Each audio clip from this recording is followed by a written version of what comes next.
Hello and welcome to the Better Business Podcast. My name is Alexei, and today I've got some really interesting guests. I've got Andrew and Daryl Grant. How are you guys?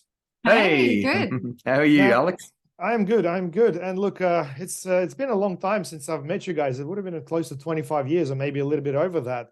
And I must say, guys, that you are the reason why I do what I do today. I do consider you guys as mentors, whether you realize it or not, because there's been quite a big change in my life since I met you, and the things that we've started doing, personally and professionally, has made quite a few shifts. So I know there's a ton of topics that we could potentially talk about today, but I specifically wanted to have a chat to you guys about mindset, because I do think it is one of those things that stops certain people from that change in their lives and really prevents them from achieving something. So let's talk about mindset, guys. How did you change in terms of mindset to get into all this digital marketing? And look, it's probably worthwhile for you to let the listeners know about, what it is that you've done and how you've transitioned to what you are doing today. Sure. Well, before we get going too much further, I'm Andrew. And I'm Daryl. Sometimes it gets confusing. It gets confusing sometimes. That's all right. And look, thanks for having us on, and we're really excited to be catching up again. You've had a big impact in our success. You don't probably know, but you made things possible for us when we first started, as we knew nothing about internet, and you were the only person we knew that knew how to do websites and so on. So that's having you help us out when you're a lot younger then, but still had the smarts. So that's really exciting for us to be able to talk to you again. Mindset is a huge part of our success, and the more successful people I meet over the years, and the more further we go into our sort of journey, the more important I find it is in everything. And I had a friend say to me once, a sort of multi-millionaire friend say to me once, he goes, Andrew, I used to think it's 50% mindset, 50% effort, and he goes, no, it's actually 90% mindset, and and so on. So that's really exciting for us. Daryl, do you want to expand on anything specific about when we're starting? Yeah, well, let's talk about some turning points for us in terms of mindset. So, Alex, I think when we first met you all those years ago, we were on a mission. We'd set a goal to get out of consulting. So we'd been working as management consultants for 15 years or so. Really exciting work. We were working with big companies. We were making a difference, working with government departments, changing direction and strategy for companies and for the population in general, which was super exciting. But it was very much hands-on. It was very much hours for dollars type of stuff, which was okay for us until our daughter came along, and then we realised we'd actually locked ourselves into a 7-day-a-week business that required us to be there, and it just wasn't giving us the lifestyle that we wanted. We just had no family time. So we went on a quest and decided we wanted to do something different. We actually set a 5-year goal to get out of consulting. And we were, I think, 4.5 years into that goal and absolutely no closer. We'd done a whole heap of stuff. We had a goal to buy 10 properties, and we did that. We did Forex trading, we did share trading, and all that happened is we were actually, I think, busier than before we'd set that goal. And then Andrew came to me about 4.5 years in and went, I've got it. We're going to make money online. And I kind of threw up my hands in horror and said, well, don't tell any of our friends about that. They'll probably all think we're selling porn. Yeah. I was completely anti the whole thing. But luckily, Andrew was a persistent man. And luckily, you were living next door to us, because with those two things, that really enabled it, once we did some mindset stuff, to make that shift, to make that change. And within 6 months, we were making about $20,000 a month online US. And it enabled us to actually achieve our goal of retiring from our consulting business on the actual date that we'd set 5 years before. So 13th of April 2005. Yeah. There you go. What became clear to us is, and the reason that we were able to go ahead with for us, it was internet stuff, but I don't want you to get too caught up with internet. It was actually the fact that we actually changed our process, because all the other stuff that our thinking started, our mindset changed, and we identified blocks that we had towards making money, but not just making money, but making passive income. That was the key for us. Passive income meaning that you don't have to swap hours for dollars and so on. The systems that we're trying before, other people could get them to work, but we were finding it hard to get them to work passively for us. And it wasn't until we changed our mindset on things and we're able to do, or more accurately, work out what our thinking was that was blocking us from going forward, and so on. So I think one of the big realizations for us was that there's actually a difference between what you consciously think you want and what you subconsciously are actually being driven to do. Yeah. And it wasn't until we identified where the disconnect was that things actually really changed for us. So on the surface of it, we were saying, oh, I want to make passive income. I want to retire from what I'm doing. I want to be able to, have this life of leisure. And that was a conscious statement. But we'll talk about some of the processes we used a little later, but just to give you an idea of how that conflict happens and why it wasn't working for us, what we discovered was that at a subconscious level, we actually had programs that were driving us in the other direction. So, for example, I had a subconscious belief drummed into me from my parents that good people work hard. If you're lazy and you're not working, then somehow you're, less valuable as a person. And so if I've got that subconscious belief that, good people work hard, then by retiring and making passive income, by definition, I'm not a good person and I have to make my parents wrong. So the way to think about it, I think, is a bit like an iceberg. There's the little tip above the water, which is the conscious statement, I want to make passive income. And you might be driving that in one direction, but all that 90%, which is under the water, the subconscious belief, which says, well, if I'm not working, I'm not a good person, is driving in the opposite direction. And so that, I think, was what was really stalling us from making things happen.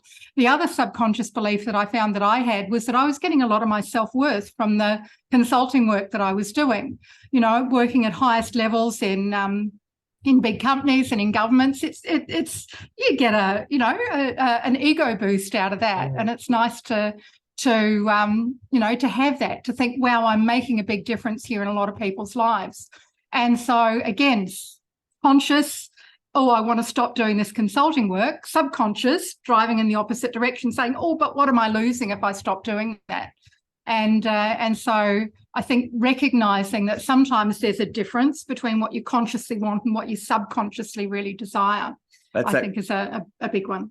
What you just said there, what am I losing, is a real key. So people might say, look, I want to make X amount of dollars. Let's just say $1 million and so, hey, I want to make $1 million. Now, most people will have at a subconscious level or a conscious level a belief system. For me to do that, I have to do these other things. I have to give up something, or I have to do something that I'm not comfortable doing. It'll be something around having to give up, or I'm not comfortable doing it, and it makes me feel uncomfortable. And so they feel like, oh, well, I kind of want that, but I don't really want to do the work that's required, or I don't want to give up the thing that I need to give up. It's a bit like a little bit like smokers, Most smokers know that it's not, well, virtually every smoker knows it's not really good for them, and it's not pleasant in terms of, but they don't want to give it up. That's why they don't give it up. They want, now I'll tell you, it's hard. It's chemical addiction and all this type of stuff. Well, yes, but there's something that they have to go through and do. And something it might be a bit uncomfortable, or it might mean they have to stop giving up something. And the thing they want to give up is that nice feeling they get when they smoke. They don't want to give that up. Until the desire to get the thing that you want's bigger than the thing you got to give up, that's what holds you back. Now, for most people, they don't recognize that. They don't understand that's what's going on. And they feel like it's the thing, getting that goal that they want is, just out of their reach. They can't understand why they can't get it. And consciously they want to get it, but subconsciously they've just got these anchors in the ground. So you have to cut the anchor ropes, so to speak, Absolutely. And look, I think, you've nailed it on the head. The whole mindset side of things is so vast and it covers so many different parts of, I guess, change if that a person really wants. I mean, most people understand that they need to set goals in order to achieve goals, but then achieving goals takes, a lot of self-discipline. And then self-discipline really requires a lot of changes in terms of habits. So you really need to understand how to go with your habits. And then the habits are pretty much attached to your beliefs, more or less. And you have to really change your belief system in order to impact everything else. And I do find that a lot of people are very good at setting goals and, trying to, change their lives. But then when it comes to the change, they're like, oh, I'd rather spend the time to watch Netflix as opposed to read something or attend a seminar or something like that. So in the end, it sort of comes down to resilience in the way, because people need to be resilient with their goals and really apply that self-discipline and do change their beliefs as well. And I do think that you guys do it so naturally. And I do remember visiting your house where you've always got, like, we always had a ton of books. You probably still do, where you walk in and Andrew would pull out behind us. Andrew would pull out a book on every single subject. But what I find interesting with those books is that every time you read it, you'd be a little bit skeptical. You'd be thinking, hey, that's an interesting concept. I don't find the practicality of it just right now in my life. It sounds good. But what's interesting over time, when you start implementing these things, you pick up that book that you read 10 years ago and it's like, hey, this makes perfect sense to me right now. But the experience is really what enables the magic from that book. So for example, Robert Kiyosaki's Cash Flow Quadrant, probably one of the first books that Andrew told me about. And there's obviously a great game behind it as well. But the whole book itself talks about, hey, here's, employed, self-employed business and investors, and this is how they function. This is how they think. But majority of people that I meet, hey, I fell into business because I was doing something really well. I started working for myself and now I'm stuck. I've got a business. Well, mate, you don't. It's not a business. You've created yourself a job and you can't get out of it. So what you're saying 100% applies to probably majority of the people I work with. So in terms of advice, so I work with a lot of trades. I work with a lot of professional services. What advice would you give those business owners in terms of, hey, they've created themselves a job, they work in those hours? I can 100% relate to what Daryl's saying. And I do remember, Daryl, you were very skeptical when Andrew was, trialing a lot of stuff. But, what does it really change to let go of that self-employed mindset and really go towards the business mindset, in your opinion? You want to answer that or me? Good question. So I'll start the answer and then you can continue on. How's that? So one of the things that we've always found as our business has grown, and over the last few years, we've done around $50 million in sales. So wow. Our business has gone pretty well from that start way back when. One of the things that we've found is whenever we find that we're repeating a pattern, and for some reason, every time we try something, we go back to square one. We just keep repeating a pattern. That's generally an indicator that there is some underlying belief which is doing what I talked about before. So we're saying we want to go in this direction, but there's a subconscious belief which is actually holding us back and stopping us from going in the direction that we want. So what tends to happen with businesses, and absolutely love Kiyosaki's model of the, employed, self-employed, business owner, investor, is that people get to plateaus. So when you go from employed to self-employed, you kind of go from here to here and you get to a plateau. And the changes that you needed to make to go from employee to self-employed, sure, great. You made some fantastic changes. You overcame a whole lot of barriers to do that, but it's not the end of the story. So what tends to happen is people end up sitting there at that plateau and don't go to the next level for a whole bunch of different reasons from the reasons that stop them from going from employee to self-employed. And so, Andrew, you often talk about actually having to become a different person in order to move from that plateau up to the next one. So it tends not to be a linear process. It tends, we find, to be a stepwise process. And as you identify and address some of those underlying things that are taking you in the wrong direction, that allows you to jump up to the next stage. But do you want to maybe talk about the importance of actually becoming a different person, not just wanting something different? Yeah, you said before it takes discipline and so on. And that is true. They're very good, important tools that you need to apply to be successful, delay gratification, discipline, all that kind of stuff. No doubt about it.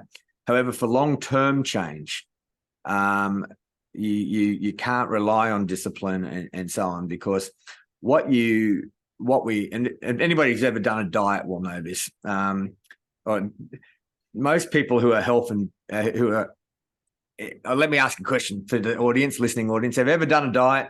And you've set a goal and you've got your goal, but after you've reached your goal, a couple of months later or something like that, you might be back to square one, or you've sort of gone back from where you were before. Now, the reason for that, and that's very typical of virtually anything that people set goals for. In fact, the majority of people do that. And you've got to ask yourself, why do they do that? And not just in diets. Not just diets, in all sorts of things, relationships, all sorts of stuff, The reason that they do that is because they use what we call willpower or discipline to achieve that goal. They'll deny themselves stuff, deny themselves that ice cream or that extra bit of food or whatever that they want at a subconscious level or emotional. Let's just say call it emotional level. They'll deny that because consciously, at an intellectual level, then they know I shouldn't have that, and so they're using their willpower to overcome that, and they get results. The trouble is, you can't maintain willpower forever, or most people can't. At some point they get exhausted, or will want to relax, or they'll get a moment of weakness. We call it weakness, and then they'll revert back to something, and they go, "Oh, I've done that. Oh, that was really good," and then they'll go back to tight. And the reason for that is this iceberg analogy, because the willpower we talk about, it's the bit sticking above the water. When you've got the tide pushing you the other way, after a while, it's just a matter of time. When you relax, the tide will just push you back, and you don't have to think about it. You just do it naturally. That's where you want to be. And that's because you have a whole set of programming that says, this is where I'm the most comfortable. Okay. The sad news is, if you want to, is that you are exactly where you want to be at the moment. So if you're in a situation where you're not really happy about it, that's fine, but you've created that. For 99% of people who are listening to this, you've created your circumstances. You chose the person who you work with. You chose to not do the thing before or to do the thing before. It's all these decisions got you to where you are. And that generally happens at a conscious and a subconscious level. And it's all basically about how you feel. So to break this down into real simple terms, there's only two types of emotions that we have. There's the one that you want more of, and there's the ones that you want less of. I'll say that again. Two types of emotions, the one that you want more of and the ones that you want less of. And emotions, we just call them feelings. And the reason that that's important is because that's the language that your subconscious mind talks in. It talks in feelings. Your conscious mind talks in logic, and can work and be rational about things and so on. And so when we're having this conversation now, we're talking rationally, and we're having a conversation about put A and B together and you get this, and it's that sort of stuff. But your subconscious mind doesn't work like that. What it works on is feelings and images, really, feelings and images. And the way it talks to you is in feelings. So when you get presented with a logical explanation on something, sometimes people say, "Oh, my gut says this, don't do that." It all logically makes sense, and the gut says this. Now, sometimes your gut might be right and it might be wrong. It's people sort of talk up their intuition sometimes. "Oh, my intuition says this. I'm really intuitive." That just means that you've listened to your subconscious mind about all your subconscious mind's telling you from the framework that it's had prior to you getting to that point. It's saying that thing that you're about to make a decision on, that is either good or bad, and it'll give you a feeling. That's how it expresses it. It gives you a feeling. And so is it a feeling you want more of, or a feeling what you want less of? And if it's a feeling that you want more of, you'll generally drift towards that. If you're relaxed and you're not using your willpower, you'll just go towards that feeling you want more of. If it's a feeling you want less of, you will avoid it. And so what dictates those feelings, if I want more or less, it's the experiences and the programs, the belief systems that you've developed since you were probably before you can remember, right up until this present day about life. It's teaching you. So, if you meet a certain type of person, do they make your skin crawl, or do you get excited to meet that person? And people have different reactions. It's the same person, but they'll have different reactions. Why is that? It's because of the programming that you've had prior to meeting that person. And some people have a good gut for spotting a crook. Some people have a bad. Some people attract them like a plague. Some people have a good gut for attracting a good business deal, others don't. When it comes to money, you'll have a system at a subconscious level about what's a good way to make money and what's probably a way that makes you feel uncomfortable. No, I won't say a bad way, but a way that makes you feel uncomfortable. So what way of making money makes you feel comfortable? What way makes you feel uncomfortable? For 99% of the population, because they've been trained this way, what makes them feel comfortable is getting a job, exchanging hours for dollars, and working somewhere. That's what makes people comfortable. And that's one vehicle for making money. Another vehicle is for people who want to get their own business, so be self-employed, which is probably a glorified way of exchanging hours for dollars and so on. And here's the answer to your question right back before. What you need to do is go to the next step and stop exchanging hours for dollars. And you need to start exchanging value for dollars. I say that out. You need to exchange value for dollars. And you can exchange value in information, or you can exchange value in a hard product, or the really way you exchange value is solve somebody's problem. And if the more problems that you can solve, or the bigger the problem that you can solve for somebody, when I say big problem, it can be simple for you, but the headache, the pain you can take out of their life, the more they're willing to pay you, the more value that is for them. So how do you do that? Well, first you've got to know what the problem is, then you create a solution for that problem, and you have a way of delivering it which doesn't require your hours. So you package up an information product, or package up a product. I've got a cup here that solves the problem. How do I get hot coffee into my head without burning myself and so on? How can I hold it? Well, this is a problem. This is a solution to a problem, this cup. And, we're talking on a Zoom call here at the moment. And we're in different countries at the moment. We're sitting in Thailand. Alex is in Australia, I assume. Brisbane, yeah. And somebody solved that problem, and they made literally made $1 billion out of Zoom. That concept's been solved. Okay. That's because it creates value for us. We can have this conversation. You know what it used to take a few years, not too long ago, like 100 years ago, or not even 100 years, 50 years ago. We'd have to jump on a plane to have this conversation, or we'd be talking on a phone, which would be very crackly and expensive. We're doing it pretty much for free. I think so. That's a problem that's been solved, and a person's been given money for that. Now, what the money is just a way we keep track of value. It's just like the score sheet in a game, and I give so much value to somebody else, and they give me value back in the form of a receipt, which is called money. And so I can cash that receipt into somewhere else where I can get the value that I want back. So the thing that really rich people have done is they've just created a hell of a lot of value for people. And people want that. Now, what people get mixed up with is they feel like value has to be good or bad. No, it isn't. It just has to solve a problem.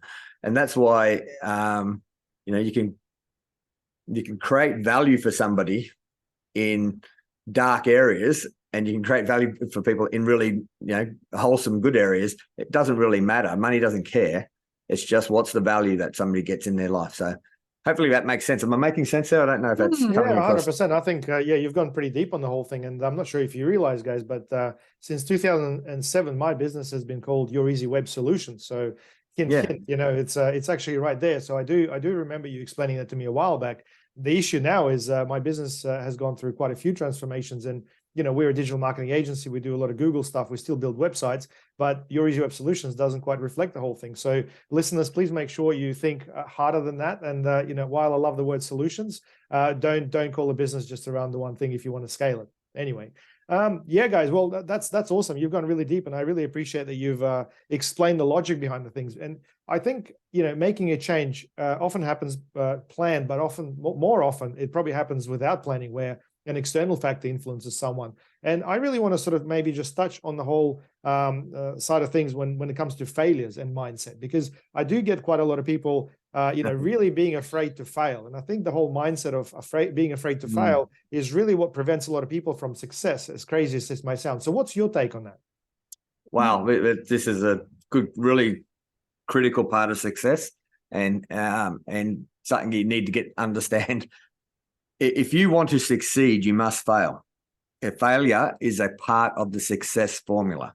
I'll say that again. If you want to succeed, you must fail. What you need to do, though, is learn how to fail in a way which enhances your success. And so we call that failing like a champion. And so there's funny you say this. I was listening to Elon Musk talk yesterday, and he says you got to learn to not be scared of failure. He says most people won't do stuff because they're scared to fail. He says I'm scared not to do stuff. What you do though, what successful people do is they learn how to fail, have a system where they fail, but they fail quickly and cheaply. So what does that mean? You understand that not everything that you do, not every person that you employ, not every idea you come up with is going to work. You need a way to work out who's right for you, what idea is right for you quickly and easily. So do you want to maybe talk about some of our systems when we've set up business ideas? I'll give you a really good example, a current one actually. We're going to be running a workshop in Australia shortly around this. And that is with, so these days what we do is we find experts, we wrap our marketing system around them, we help them promote what they do. So the current one we've got coming up is all about how to source Australian-made products. Now, most people think, oh, you can't manufacture stuff in Australia. You can't compete with, imports, particularly from places like China. The reality is you actually can, and it can work out better quality and cheaper if you know what you're doing. So the chap that we're doing this with, Steve Eagle, has this incredible system, but it is all built around overcoming or what Andrew said, rather than overcoming failures, failing fast, failing small, and then rolling out big when you succeed. So if we have a look at what most people do when they have a physical product sourcing business, the typical thing that they'll do is, they do an Amazon course or something like that. They learn how to come up with a product idea, how to go and find it on Alibaba, how to spend $10,000 on, a container full of inventory, get it shipped to Amazon, wherever they're going to be selling, whichever market, and then sit there and hope that it sells. And unfortunately, 95% of those businesses fail. They just don't work. And the reason for that is because they didn't have a system to fail small. They actually had to outlay thousands and thousands of dollars before they figured out whether or not they were going to have a business that succeeds. So with Steve's system, it turns everything on its head. He actually has an amazing analytical process that you put product ideas through, and before you spend a cent, you actually know, is this product something which has demand? So, is there a market for it? What's it going to cost me to get it manufactured? Can I get it manufactured in Australia? What can I sell it for? And therefore, how much profit will I make? How many do I need to sell, and how realistic is that? And based on all of that information, you can decide whether or not it's going to be a goer. And so out of any 20 products that you come up with, you might weed out 19. In other words, 19 of your ideas, if you'd gone down the standard model, you would have spent thousands of dollars on each of those 19 ideas to bring in the stock, only to have it sit in your garage as inventory and end up at the tip. And so by having a system where you weed that out first, it allows you to fail small and then roll out big with the really successful ones. The other really cool thing about Steve's system is that you actually then, before you even pay for the inventory, you go and find a customer and you make a bulk sale to them, so that when you do pay for your inventory, the customer has actually paid their deposit, which covers the cost. So that's kind of the second part of the story. But hopefully you get the idea of failing small, removing the risk, knowing what's going to work and what's not before you spend a cent. So you sell it before you build it effectively. Yeah. and you sell the idea, you sell the concept. But the idea itself, the 20 ideas that we talked about to start with, they're all based on what's the problem that we're solving. We go out and say, what do people really, what are they after? What do they want? What's their problem? And so that's all good, but it's not about what we think. It's about what the market. Again, it's about providing value and solving problems. So selling it before you build it. So that goes back to that problem. Now we've failed 19 out of 20 times. but we've failed in a way which is all on paper, costs us nothing, bit of time, bit of effort, and then we get to the one that we want to go. So that's comes back to that system. Don't be scared of failing. Just have a system that allows you to fail without losing the Destroying farm. your life. Yeah, That's awesome. That's awesome. And it's such an enabler when you can create that demand beforehand, knowing that people have already paid you. That really gets you in the gear. And I think what that really activates is this belief system, because if you believe in what's happening and money makes it very real, that actually gets you in the gear straight away. So that could actually be the answer to some of our listeners who are thinking, hey, how do I make a change? Because sometimes they do need that extra reason. So this workshop with Steve Eagle, when is that? And how can the listeners find out more about it? Nice. Thanks, Alex. So 2nd to the 4th of June on the Gold Coast at Mantra Legends. If you go to howtobuyaustralianmade.com.au, then that will take you to the registration page for the workshop. Free tickets, 3-day workshop, lots and lots of really great content. Steve is absolutely amazing. It's him on stage the whole time sharing his system. So and be prepared to learn. It's not just it's not a sales fest. There will be spreadsheets. You will be learning. That's awesome. That's awesome. I'll make sure to put a link in the description of this event. Thanks, and is this an ongoing thing or is it once off? Because I will have people listening to this at a later. This is first time we've done one in 3 years for Steve because of COVID and everything like that. We thought, about time we do something live. Steve has his own coaching program that he runs, but he's kind of done that online and so on. But this is the first time we thought we'd do something live. So it's kind of be a fun gig, and we've got a lot of good stuff planned. And that's it. howtobuyaustralianmade.com.au. There'll always be something on that website. If it's not a live event, there'll be some goodies there. Hey, can I give you another quick example for people that are maybe not selling physical products? Because I know that that's not everyone's thing. Our whole business is based on selling information and so on, coaching programs. Oftentimes we talk to people, particularly if they're in the consulting, coaching, some sort of expert space, where what they think they need to do is swap hours for dollars. And we were certainly in that paradigm, that mindset when we were working as consultants. In order to provide value, we had an hourly rate and we were charging out per hour. And the other thing that we see people doing in the coaching and consulting space is they go, oh, I want to leverage my time. I want to package up my expertise and sell it as a system. And so what they do is they spend the next 6 months to 12 months to sometimes even longer building this big product so that they can, create this amazing system that they then go, oh, I think it's finally ready, having put my heart and soul into it. Let's launch it, only to find that they get crickets.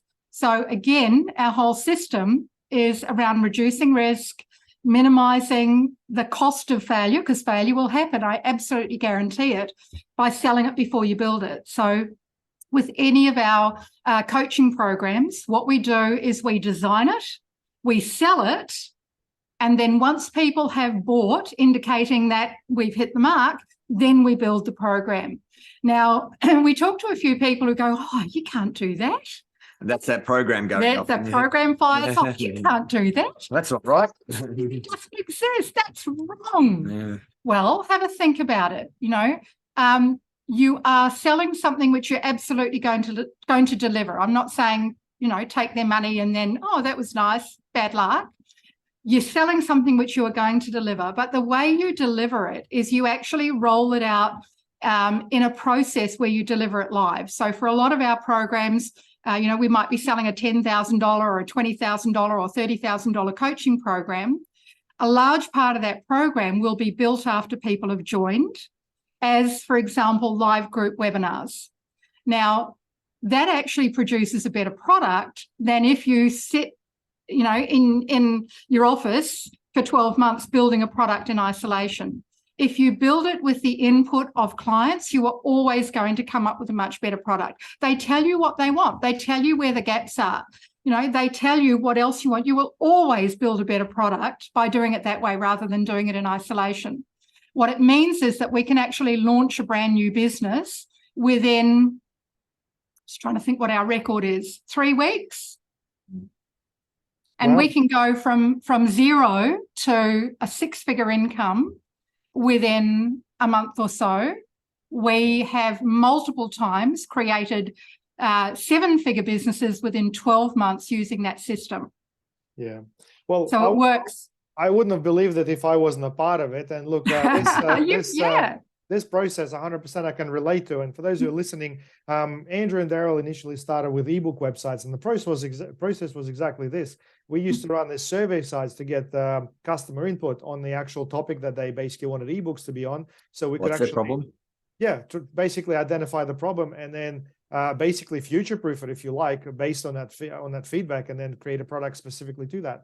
Now, that was a really, really cool way to sort of tap into the market, but I can see that you've revolutionized that concept and really amplified that into a completely different scale. That's excellent, guys. So I guess working with Steve Eagle, and I know you guys have obviously worked with quite a few people in the past, JVs, that's really one of the ways that you promote your business. And I remember Andrew telling me a long time ago, and I do like telling this to a lot of my customers, that, JVs is all really about finding the people who have your customer before you and are not in competition with you. And this is where you naturally can connect with them without really any obstacles, and you can have a decent conversation because everybody can instantly see the value in ventures like that. So can you just maybe tell us a little bit about joint ventures and I guess how that's worked for your business? Because in my understanding and in my observation, that's probably been the most powerful form of marketing in your business. Would you agree? Yeah, what it's done is it's really allowed us to leverage what we do. One of the challenges for me is I get bored very easily. And if I'm not, busy and doing something new and fun, then I'm a nightmare to live with. Would that be accurate? No. Careful what you say. So you're delightful. So I can very easily revert to getting really busy and creating coaching programs and doing all this cool stuff. And, before too long, I've got my time all full up again. When we moved to Thailand, which is nearly 10 years ago now, which is a story in itself. We have a portable business. We can live wherever we want. I'm looking out over, the bay to the islands here in Thailand. It's absolutely stunning. And that lifestyle didn't happen by accident. It is really very much a part of what we're talking about here, about being able to leverage, move out of swapping hours for dollars. But the challenge for me was not to revert back into that swapping hours for dollars. And a really great solution for us has been doing joint ventures. Now, for us, the joint ventures entail us with our marketing system, which is sell it before you build it, design it, sell it, build it after that.